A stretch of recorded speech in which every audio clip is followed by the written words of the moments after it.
I call this one out. You're not familiar with this, are you? This particular issue? Not this issue, no. Okay, so Stray Bullets is a big influence on me and will influence my upcoming comic Unmade Men. Like Stray Bullets be black and white, very stark. In this particular issue, this kid is going out in a classic 70s comic book Halloween costume, which is just to say a sheet that's cut out with eye holes. Her older sister is supposed to take care of her, but she wants to go with her boyfriend, Greg, and leaves her sister to just walk around in the night by herself. Other kids are spying on her and discover that she's alone and go to attack her. They are classmates of hers, and she's had problems with them at school. So they chase her down, and of course, the best place to run is into the dark woods when people are chasing you, of course. But it gets worse. She's chased down. They've got her. I guess not unusual for kids to beat up other kids.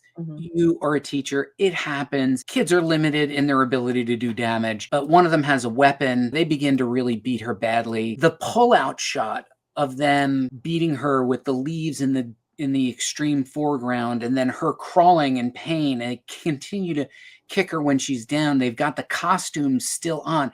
Their costumes are intact, makes this even scarier. A knife is drawn. And now you're like, hey, wait a minute. This other kid is even like, hey, Kevin, cut it out.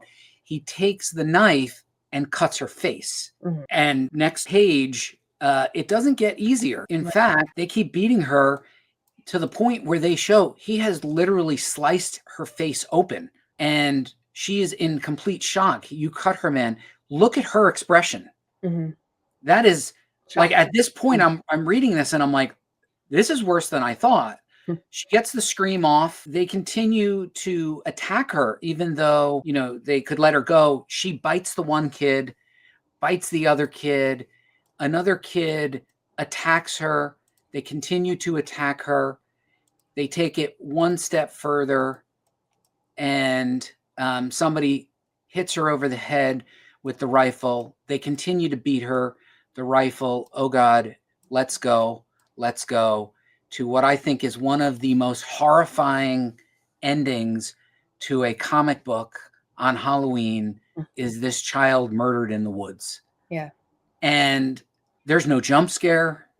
There's no music. It is black and white. You probably forgot it was black and white. There's no red blood, but that final panel, does that not crush you? This actually is another way that I think is a very effective way to do horror. I mean, anything that involves children is just awful, right? And then it's almost like it's horrible, like kids doing this to each other. It's really terrible. But I think in this particular story, it's how long it goes on. That's right.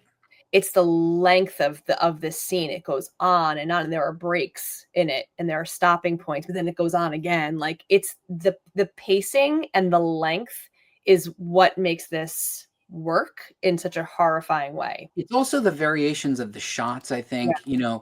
You have the top-down view. You have this, I'm not sure what happened to her, and then she turns her head, and you see a slice through her nose. Yeah. Like, you were like, oh my God. Yeah. Like, this is worse. And I agree with you. It is this relentlessness. Even though she fights back, it is then they take their superior numbers and they have a gun, and they begin to beat her and break the gun and smash her until it's just over. And I think the reason why that's effective is, again, going back to the idea that you put yourself in that position. It probably feels like a million years to this poor victim of these people just relentlessly beating her. And you almost feel like that as you're reading this, that the pages just go on and on. It's like, when is it going to stop? When is this pain going to stop?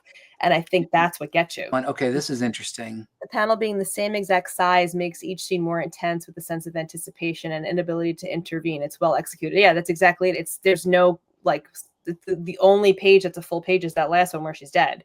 It's just shot for shot for shot of torture and pain, and it's that, like, you feel like you're the one getting your ass beat. You want that to stop. You're like, stop. Yeah. Stop. You've beaten her. Yeah. Yeah, I'm typically not a fan of this panel layout, but it works well here. Yeah, I think it's the pacing. It makes it sets the pace for sure. Gonna go hug my dog now. Thanks for the fear, buddy. Happy Halloween. I put this up as one of the scariest comics because of the nature of the psychological horror, the Yeah. relentlessness of it, the unblinking nature of the camera, the cruelty of the children, Mhm. and just the end that it's just heartbreaking, you Mhm. know? No matter how you slice it, you want this kid to just get away and just make it. And when she's Yeah. murdered in the woods, it's Yeah. just, it's so much. So, and it's set in Halloween. It is set 1977 during the premiere of Star Wars. It is very much whimsical up until this point. Mhm. It is a whimsical story. And then at the end, you just do this, and like you can't believe what you've just read.